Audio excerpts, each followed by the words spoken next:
Thank you so much, Mary. Good afternoon, good evening, good morning, wherever you are at.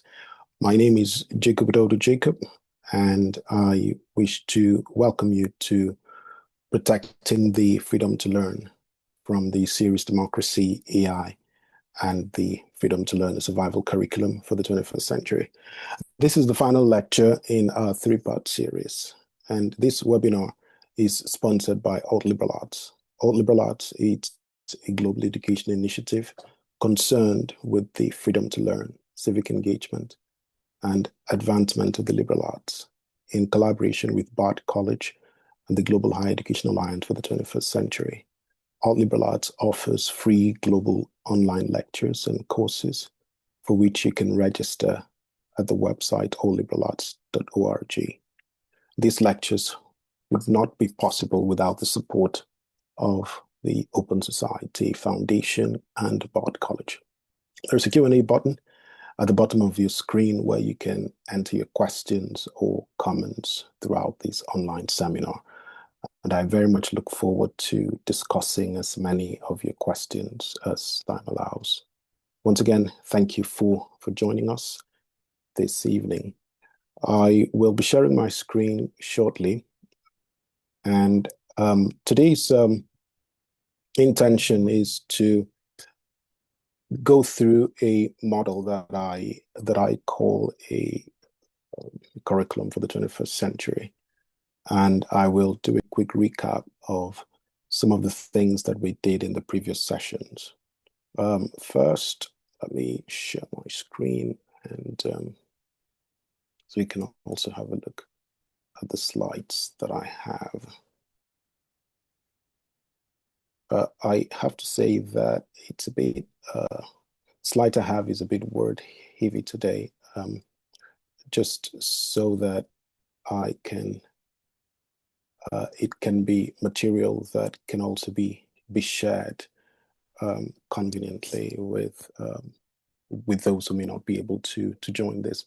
But at some point, I'll be going online to demo a tool that can show how liberal arts institutions can operationalize a service learning model that can position students as protagonists in the age of AI in a way where they create the knowledge for AI to use and not the other way around. And there's a demo tool I'll be demoing or demonstrating later on in today's presentation.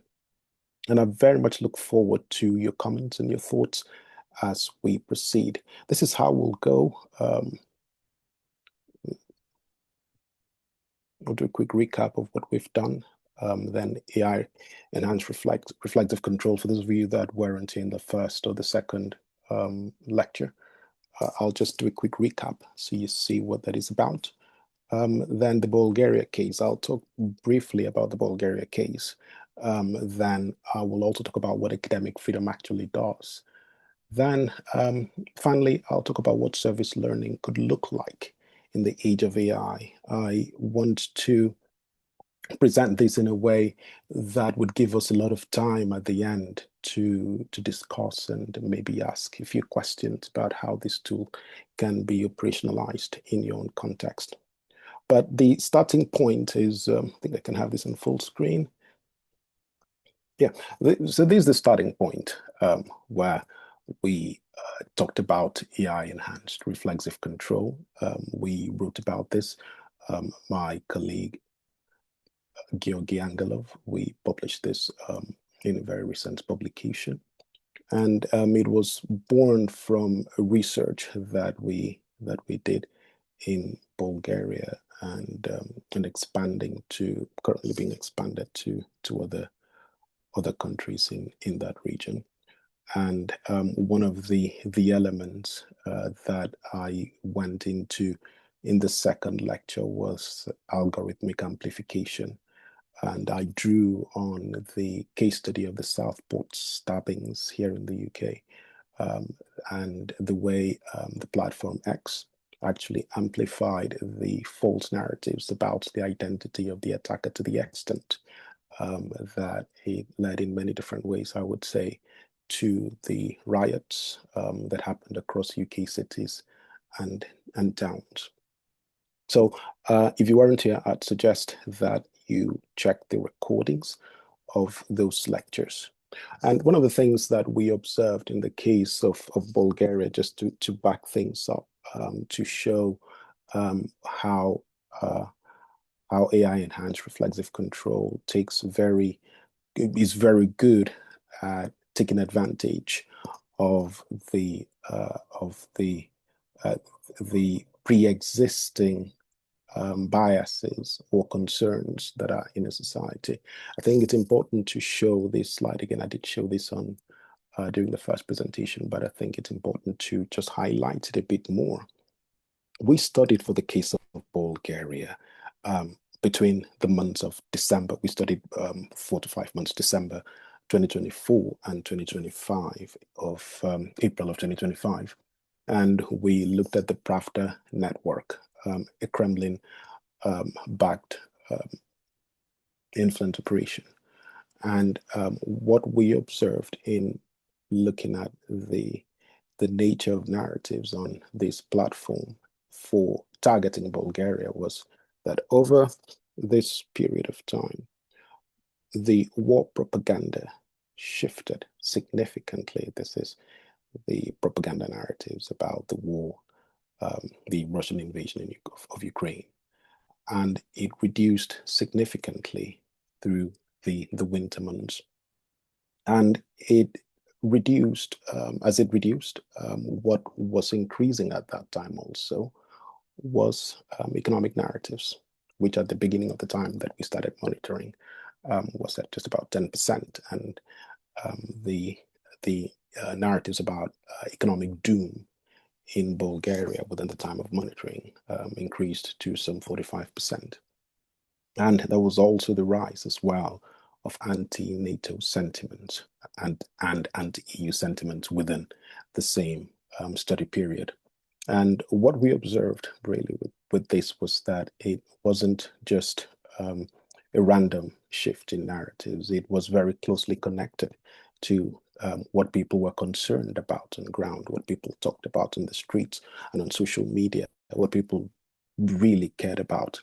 And as we said in the last presentation, one of the core objectives of AI-enhanced reflexive control is not necessarily to influence, to disinform in the way we understand disinformation, or even to misinform in the way we understand misinformation.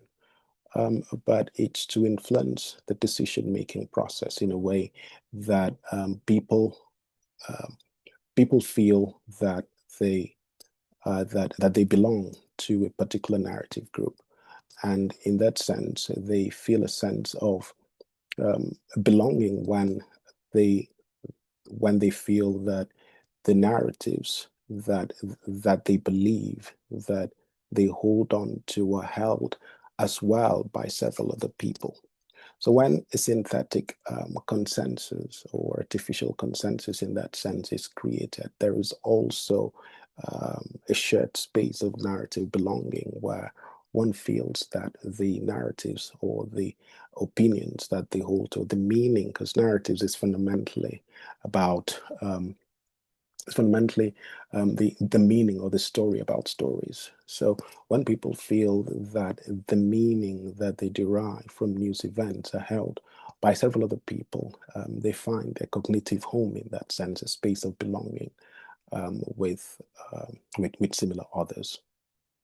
And it was interesting to see that at a time, about the same time that that winter was pressing, and people were concerned about cost of energy, and people were also concerned about the transition to euro from the Bulgarian lev. There were concerns, of course, as you can imagine, about the economic futures. And when looking at specific indicators as well, in the case of Bulgaria vis-a-vis that of the European Union, what you see is that there are many different opportunities really for those that are interested in influencing the decision-making environment of Bulgarians. There are lots and lots of spaces for them to take advantage of. First is energy independence, of course. And as you can see, Bulgaria's Bulgaria has been described as a laggard in terms of its energy independence. Its institutional trust is way below the average in the European Union. And in terms of press freedom as well, there is that you can see that Bulgaria is again still quite lower than that of the European average. Media literacy, Bulgaria has the lowest scores in media literacy when compared with the rest of Europe in that sense. So what you see essentially are various gaps really for the operators of AI-enhanced reflexive control to take advantage of. I should emphasize here at this point that Bulgaria is not unique in any way at all. We can do the same for the United Kingdom, for the US, for any other country for that matter. And what you'd also see would be various vulnerabilities that can be very well taken advantage of. The focus on Bulgaria is just because it's a case study and we conducted our research in Bulgaria. But if you look at other countries, you'll also see very interesting patterns as well of vulnerabilities that can very intentionally be taken advantage of. So democracy is essentially under cognitive attack. With AI-enhanced reflexive control, it gives AI essentially gives people that are interested, malign actors, I should say, that are interested in degrading democracy, significant tools that they can use in multiple ways to, first of all, understand the audience, first of all, then get to know what people are talking about, then where they obtain the information from. That becomes, of course, very easy, even with or without AI. But it's possible then to do this at scale in terms of create content at scale, manipulate algorithms in a way that content can reach the specific audiences that we want those contents to reach. And significantly, AI-enhanced reflexive control manufactures this synthetic belonging to fracture authentic community. So it's difficult, increasingly so, to actually say that these community voices or these voices are actually authentic voices within a particular community in that sense, because they're of course synthetic voices, and it's possible as well to mimic that consensus. It also weaponizes legitimate grievances as manipulation vectors. It exploits cultural touchstones, and it's interesting that that in the case of Bulgaria, you get to see monuments, you get to see museums monuments, and cultural centers. You still see that that Russian cultural heritage. So these create cognitive pathways, and again, this is not unique to Bulgaria, I should emphasize. In every country, if we were to do a similar analysis in any country, we can see similar patterns. For liberal art institutions, I should say that it's important to consider liberal arts as a civic architecture, in the sense that it can provide a system of resilience against AI-enhanced reflexive control or any form of cognitive misinterpretations. For liberal arts institutions, what they currently do, in most cases, I should admit that there are several colleges and institutions that are way ahead of the curve currently. But generally, they of course purvey knowledge about democracy, not necessarily the experience of it. Of course, they do critical thinking, but not when promoting cognitive critical thinking, it's not within the context of a cognitive attack. There are many institutions that have created good AI literacy programs or infrastructure that are embedded into courses, but oftentimes only as a tool. And there is a way that can be integrated in a way that the AI can be designed in a way that it becomes a tool for not just for obtaining knowledge, but also for distilling knowledge from the community. And I will be talking about that in a moment. I should say that I should say that I'll have as we proceed. I see that questions have started coming in, but I'd like to have the questions at the end. I do my best to actually create as much time as possible for questions. But I'll try to cover as much of these as I possibly can because I'm keen to show the tool, then get to know what you think of them. And also in most cases, you get to see the service learning is embedded as a supplement, not really as a methodology in that sense. And I'll explain it as we proceed.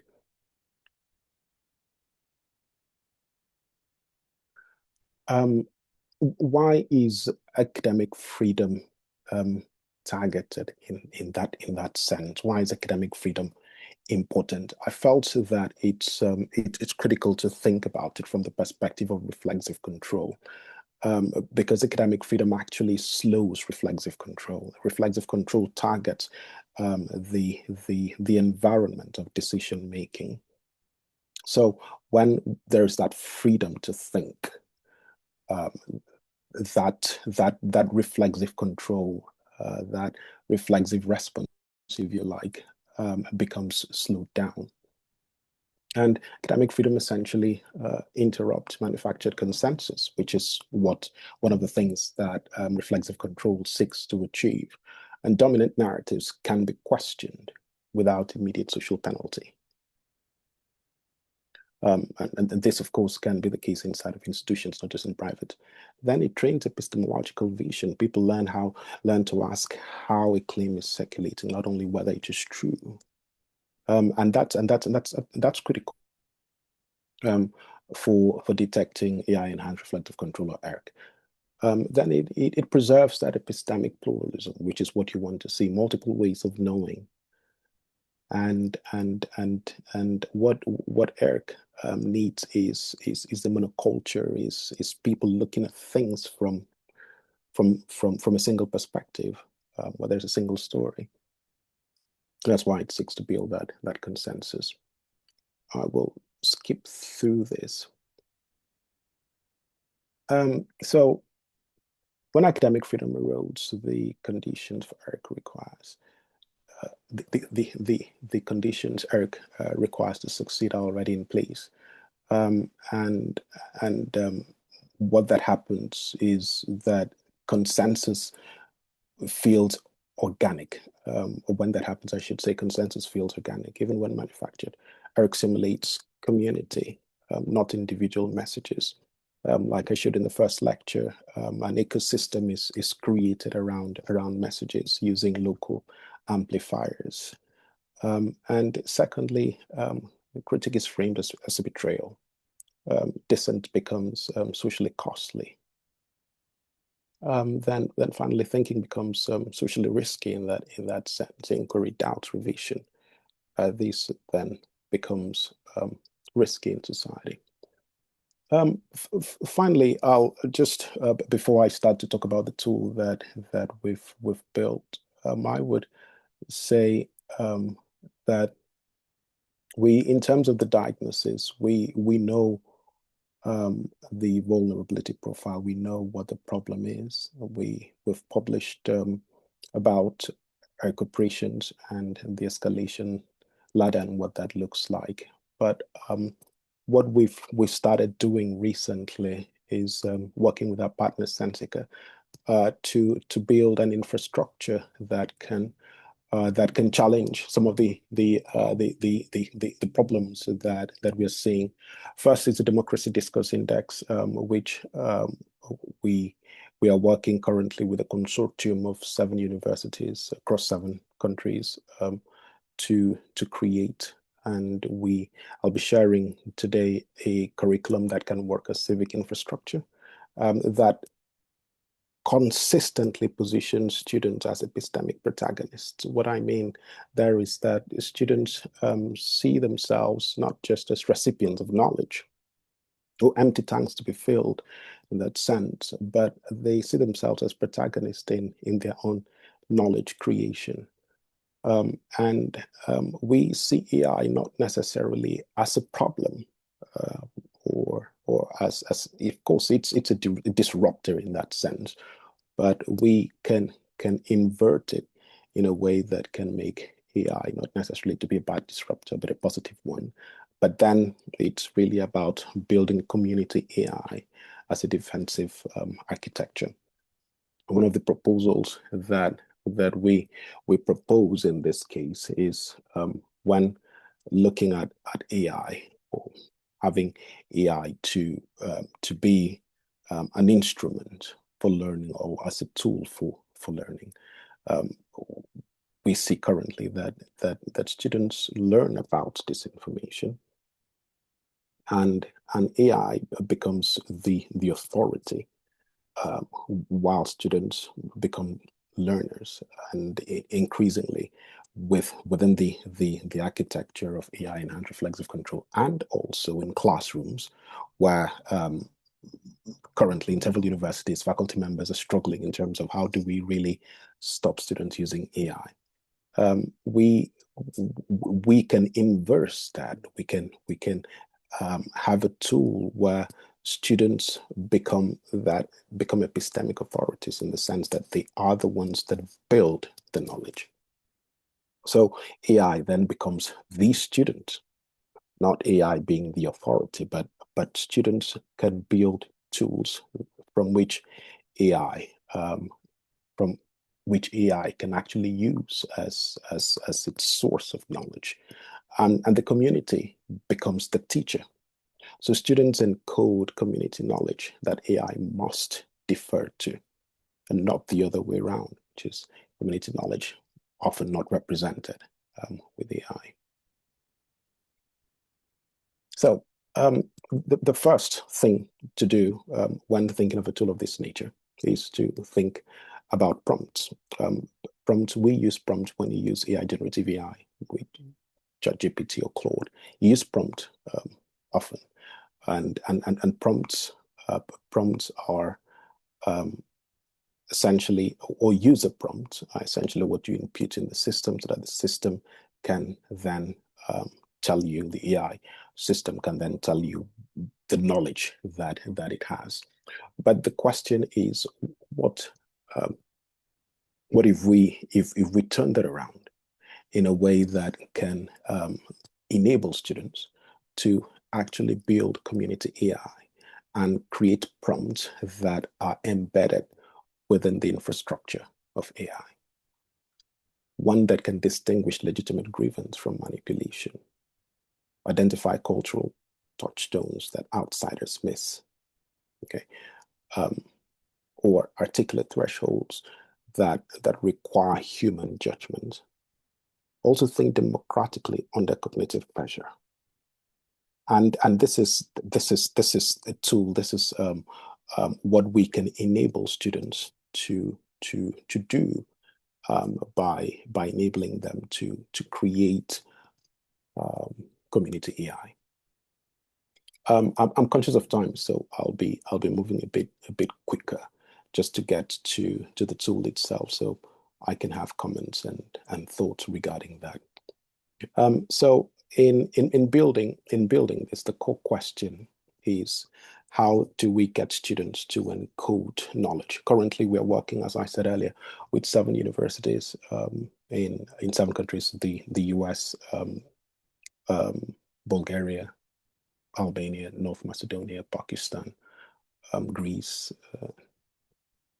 and Nigeria. Seven countries. to build the democracy discourse index. And the democracy discourse index involves faculty.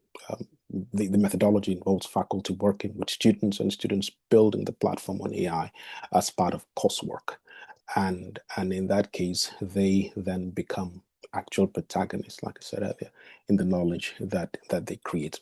But this takes that model a bit further. It involves, first of all, students as part of service learning. Students get to have a methodology that they can study and understand AI-enhanced reflexive control in their communities. And they do that by, first of all, understanding what it's about, and then going on to then do a research in their communities. And after they've done the research in their communities, they can then create a set of queries or create a set of prompts or tools that can actually get AI to generate knowledge that's based on what they have created as part of the research that they undertake in their community. And my proposal with this, and I'm looking forward to having conversations about this at the end of the lecture, is having that as a required foundational course for all students, perhaps when they come into college or when they come into university during the first year, in a way that as they're getting into their program, they understand how reflexive control works in their communities based on research that they undertake in their communities. Then thereafter, with the framework that I'll share shortly, students encode that community knowledge onto the system across 6 dimensions that I'll talk about. Then they generate, because the platform will generate based on the system prompts, the community specific system prompt. Again, system prompt is different from the user prompt. We use user prompt to encode on ChatGPT, on Claude, or any of the other platforms. But this takes us a few steps upstream in a way that we're not just imputing or encoding the user prompt, but we're also encoding the system prompt based on research. And the tool can be delivered in a way that the query can run simultaneously with generic AI, so that it can compare. Students can compare the outputs from generative AI with what they created with the community encoded AI side by side. And also they can also compare across different communities, across different societies, to see the foundational differences. So let me just jump from here. Sorry, I'll come back to this slide, but let me jump from here, just considering time, to go straight to the tool. I'll talk you through what this looks like, and I hope it works right. I'll stop sharing this screen, then share another screen, because it's actually online and it's live.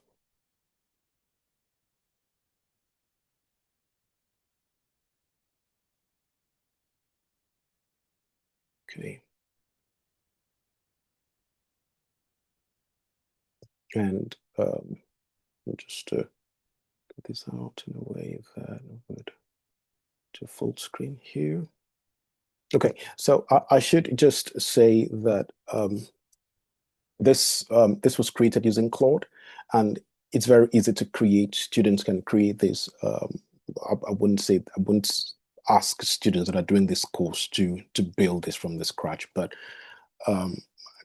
it's a tool that it's not very complicated to build, actually. Again, it can be built on Claude, it can be built on ChatGPT, or any of the other platforms, but there'll be specific specifications for that to happen.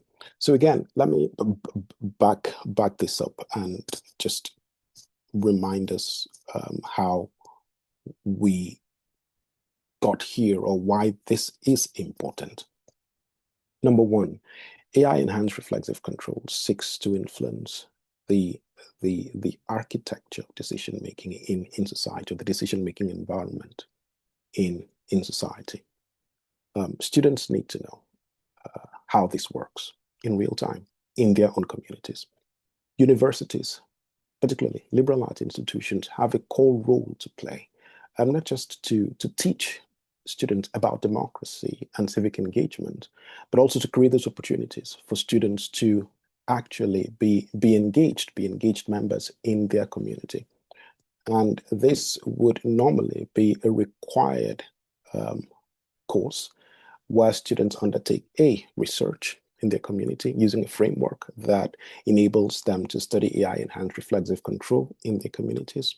Then B, they build a knowledge, and that knowledge that they build, they encode it into AI, into a community knowledge encoder that can be built on either on Claude or any of the other AI platforms. And then use that to actually, within the context of the course, use that to actually assess posts, whether these are posts on Twitter or X, or on Facebook or on Telegram, or narratives, so that they get to understand it not just from the perspective of the generic AI, but also based on the unique, customized tool that they've created. So first, it starts with the community context, and students can put their name and the name of the project. And then it's important to have the demographic knowledge, the context here. This is a key component for AI-enhanced reflexive control, in the sense that this detailed knowledge of the demography is so crucial in creating the kind of content that we see with the Pravda network, which is very carefully calibrated for various audiences. Then the cultural knowledge, again, this is crucial across different different communities within their own society. In the case, I did talk about touchstones. In the case of Bulgaria, there is this communist nostalgia, the good old days, the tomatoes used to taste so much better in the good old days. The potatoes used to taste so much better in the good old days. So these become cultural touchstones, and you see that across different societies. Then economic manipulation signatures, linguistic indicators as well, and analytical parameters. This is a bit heavy, but it's such an important component in building the community risk profile.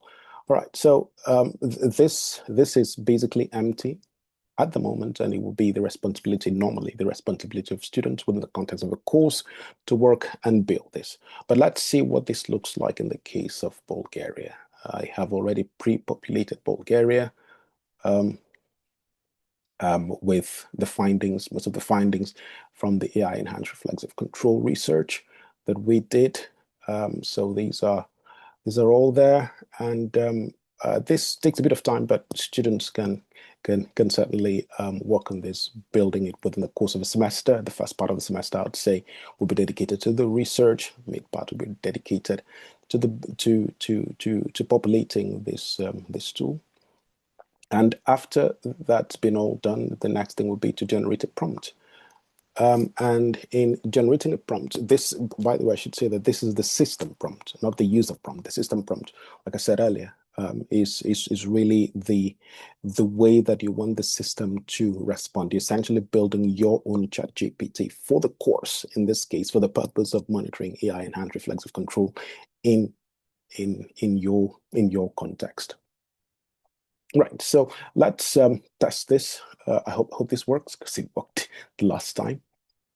What this prompt does, it instructs the AI to reason as a community-informed observer who understands your specific cultural context, the economic anxieties, the linguistic patterns. Then in compare mode, you'll see exactly how this changes outputs versus the generic AI, whether it's ChatGPT or Claude. And that can be used in many different ways. It's almost like a reverse engineering what the other guys do. Okay, so let's test and compare.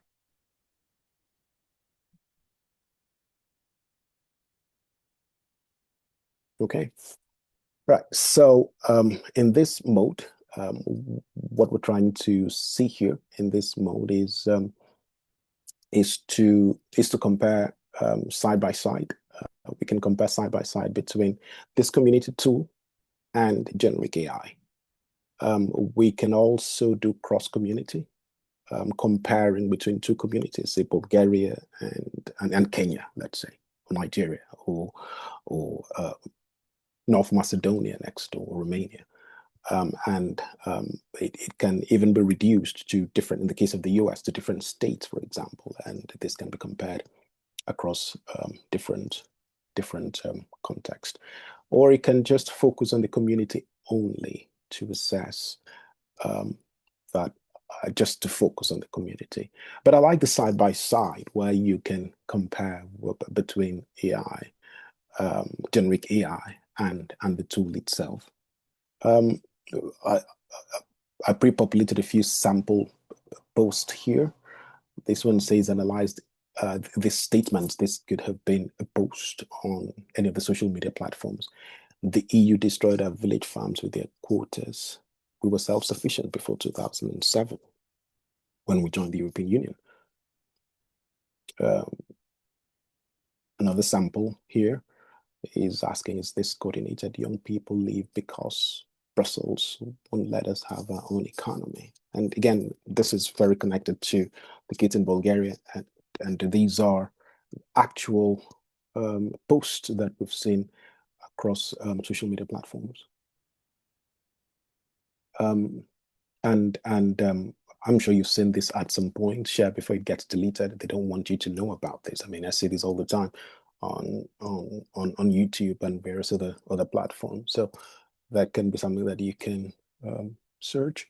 Then organic grievance manipulation. I mean, these are different sort of stuff that you can see. Post blaming youth emigration entirely on Soviet corruption. I see that quite a bit, not just in Bulgaria, but several other countries in Eastern Europe. So you can use any of these sample prompts, or you can, if there's anybody there that's from Bulgaria, you want to give me a prompt, I'm happy to use your prompt. You can just use the chat button and type your prompt, and I'm happy to input it here. Then we compare side by side. Um, if there is somebody, I'm happy to test it if there's somebody from Bulgaria that understands the context. Otherwise, I'll just use one of these. So at this point, you compare. Oh, that works all right. Oh, okay. All right. So it's asking me to log in. Right, that worked just a few moments ago. Okay. Let me see. I can get that done very quickly. Okay. Let me get that done very quickly.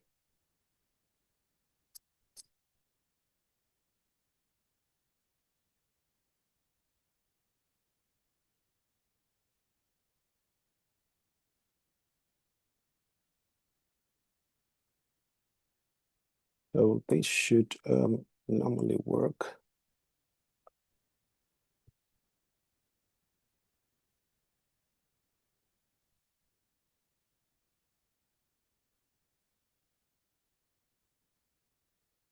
Okay, let's see this.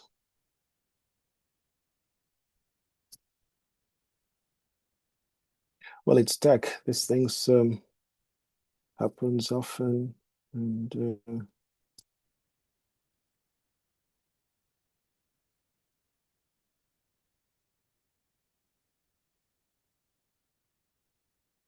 let's see.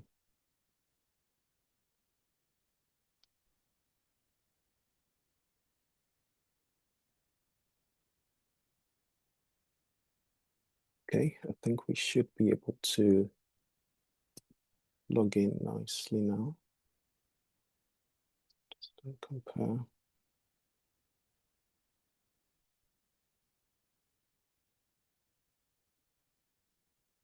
Okay, let me just get back on here. Well, that's the interesting thing about tech. Sometimes you win, sometimes you don't. But let's get this. Let's get back on there.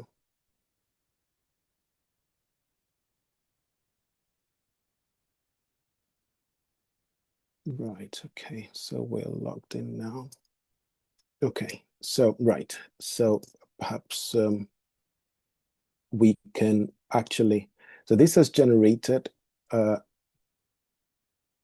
what we had imputed in the analyze this. The EU destroyed our village farms with their quotas. We were self-sufficient before 2007. This compares the tool and generic AI, and the AIRC analysis actually identifies this very quickly as EU agricultural narrative.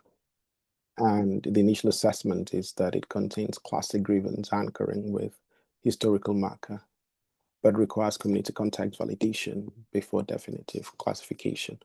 For the generic AI, on the other hand, it's very straightforward. This statement contains emotionally charged language and presents a simplified narrative that warrants careful examination. Just fair enough. While EU agricultural policies have generally affected farming communities, the claim requires significant context and fact-finding. Excellent, that's good.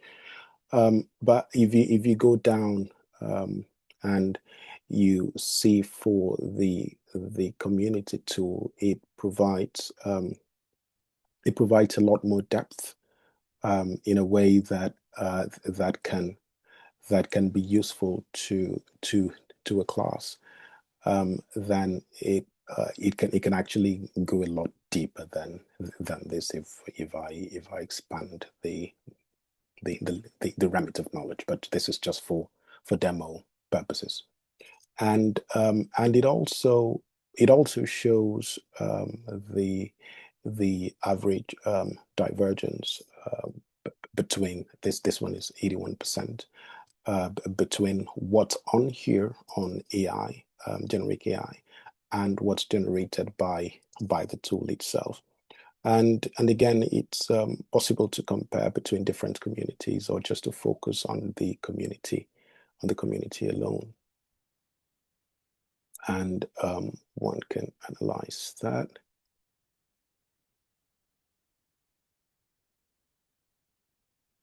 Without comparing with generic AI, and it's asking basically young people leave because Brussels would let us have an economy.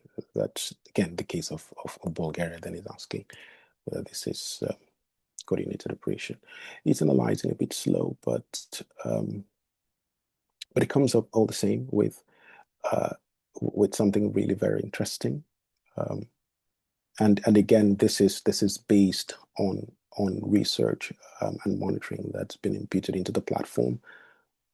It looks it identifies key indicators to investigate the potential coordination signals, where it could potentially be organic.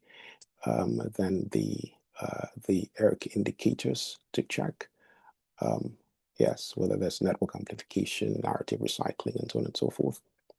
And then provides a confidence level.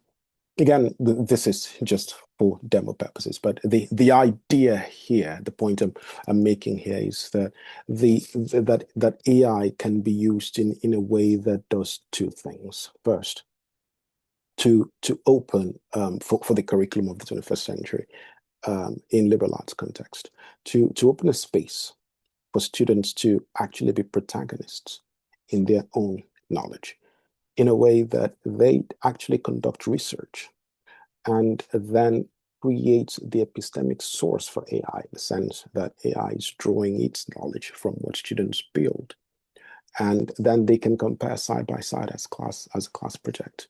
And also the other thing, I mean, this can be used in a way that different students can actually undertake different aspects of this community context. Another set of students can actually do research to build demographic knowledge. Another set of students can actually do research to build cultural knowledge. Another set of students can also do research to identify the economic manipulation signatures, and so on and so forth. And this can also be done across semesters, so that it's not just one-off. So you see how this is built, how it builds from semester to semester to semester. And that essentially is how a tool of this nature can work. But the question is why? To what end? Why do we need a tool of this nature? And this is where I'll jump to the concluding part of my slides to conclude. And the idea with this is that there are many different solutions that this can deliver to a university. It can connect them to it can connect the classroom to the community, but more importantly, it can actually provide the tool where we make service learning actually useful, in the sense that students become protagonists in their knowledge creation, and they also foreground the community by building knowledge from the community, knowledge that feeds AI, that also delivers for the class, and by such means, by such means, they then have that ability to consistently to consistently question what they see, not just within the context of that class, but all through the academic journey, and also possible to compare, like I said, between two different contexts. And at the end, you have graduates that have contemplative capacities, technical capacities, and civic capacities. And this is what I think that that liberal arts, the greatest gift that liberal arts institutions can give to the students is that ability to pause, to ponder, to reflect, to be embodied in an age where that in an age of acceleration, and then to make their knowledge their own, and to also have the technical skills in the age of AI, and also maintain those civic lenses that can serve society. I'll conclude here, so we have sufficient time for questions and discussions. That liberal arts institutions can actually build a methodology for service learning in which the quality of student AI collaborated output is a direct function of the depth of their community engagement. And that's my proposal for a curriculum of the 21st century. One that is anchored on service learning, that is tied to the community, that is that empowers students to be protagonists in their own knowledge in a way that they bring knowledge from the community to AI, and then use that to interrogate generic AI. I'll stop here and then take questions. Okay, I've got a few coming in. What do you recommend for colleges and universities who may not have a resident AI expert to offer these experiences? I mean, that's a very important question. Thank you for asking. For universities that don't, or colleges that don't have a resident AI expert to offer these, I mean, we were more than happy to provide consultation to work with them to build a tool of this nature. Again, it's not very complicated, and the Global Center for Rehumanizing Democracy is one nonprofit think tank, and for us, this is why we exist, and we're happy to work with universities, with colleges, to build this for their classrooms. Like I said earlier, we are currently working with 7 universities to pilot the Democracy Discourse Index, which will be launched in October this year, and we're more than happy to support institutions to build a tool. Um, uh, That's another question. Can you give examples of exploitation of cultural touchstones? Yeah. So yeah, that's a very important question. I did mention an example is the case of Bulgaria. And again, in your society, you'd see different cultural touchstones as examples. But in the case of Bulgaria, you hear that a lot. Oh, the potatoes or the tomatoes used to taste so much better, and it's difficult to argue with that. But this for a country like Bulgaria, tomatoes is a cultural touchstone. It's they're very proud of their tomatoes because there's this thing about people from that country. They feel that look, their tomatoes, that is it's our own. It's unique. It's better than that of North Macedonia next door or Greece and so on. So that then becomes uh, an instrument or a symbol for denigrating their involvement with the European Union, because it's always back to it used to taste so much better. Back in the day, our homes used to be a lot warmer, and you hear this during winter. And this is communist nostalgia in the sense that I mean it used to be a lot easier, a lot cheaper to keep homes warm. Um, I'm happy to take more questions as they as they come in, or I can go back to the tool to maybe take some questions or some comments from there about how the tool could work.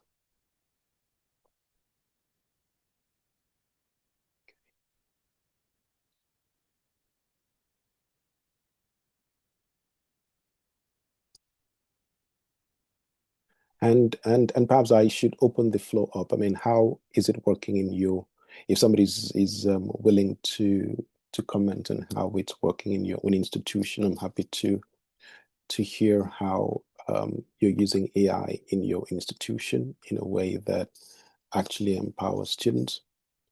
Sorry, I can't really see my audience, but I'm also keen to see or to hear how it could work in your institution.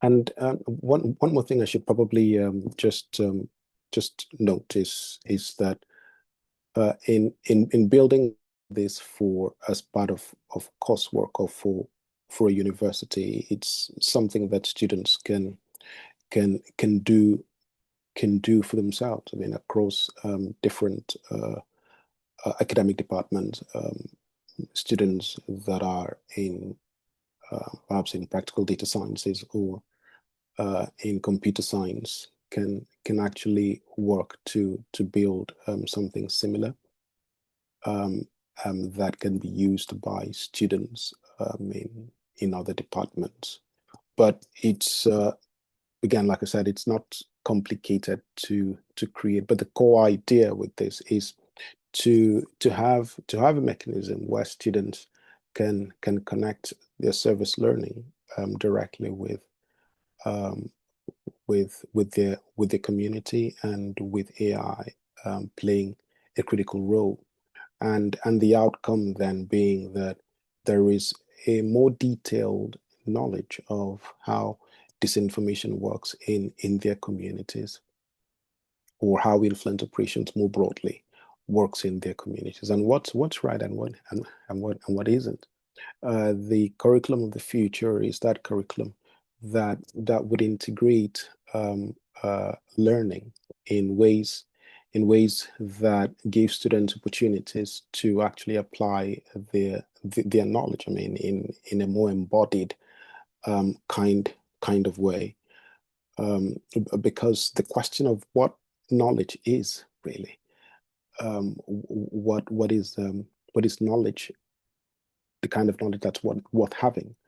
What's knowledge? I think that's becoming more important now than ever, because who creates that knowledge, who produces the knowledge, is even more important than the knowledge itself. And that's what we try to do when working with academic institutions, to empower students and faculty in a way that they can use AI as as a complementary tool in the knowledge creation process. I have another question coming. How can the language we use when prompting an AI question impact the AI question, the AI response? I've noticed a lot of AI tools tend to have a strong confirmation bias. Yeah, so again, this is based on the system prompt. There's the user prompt and there's the system prompt. So oftentimes, what you impute into the generic AI, the response that it gives is actually based on the system prompt that's been designed for that particular AI and for that particular chat or that particular conversation. But you can in your prompt, you can actually ask the tool to be, or AI generally, generic AI, to be more objective, and to be less confirmatory of what you say. So I'd start in most cases to create that persona for AI. This is who you are. You're objective, you're critical, and so on and so forth. And that can provide a totally different kind of response. But for a tool of this nature, I mean, we're going a bit upstream with this tool to actually design a model that draws its knowledge based on community research and what's been done, what's been researched in that community, in that society. So it's the knowledge that it has. It's drawn from what we build into the system. So in that case, students can keep adding to the knowledge of the community AI encoder. So they can keep adding to it, keep building onto it. And the good thing is that as a teaching and learning tool, students can see the difference between the response by their community AI and the generic AI. And depending on the complexity of the research that's been done, it can be the difference can be quite stark. And the model that we created and trialed, I should just say that in the first year, we, or in the first set of prompts, we noticed that the divergence was actually not so much, but the more students or users got to know the tool, the more users got to input research, the more the divergence between the community tool and the generic AI. And what that suggests really is that knowledge is quite plastic in that sense. It can be very easily manipulated in many different ways, and it can be very easily influenced. But in this case, what the tool delivers to a class or to a liberal arts institution building this as a required course as part of its curriculum, overall curriculum, is that it gives students that opportunity to, first of all, conduct research that they can, in a way that they learn from the community, and then build a tool that responds based on the research that they have imputed into the tool. And to what end? For democracies. For democracies, it does one basic thing. It gives that opportunity for students, for academic institutions more broadly, to connect deeper with their communities, to have tools that can that can bridge that gap between the knowledge that's created by generic AI and the knowledge that can come from community. And secondly, it gives students that knowledge about how the knowledge environment in their own context can be grossly manipulated, and it's that knowledge that then grows into the civic infrastructure that can help build cognitive resilience in societies over the long term. And I should say this as my closing thought, except more questions come in. My concluding thought, just looking at a couple more questions. My concluding thought is in this is that the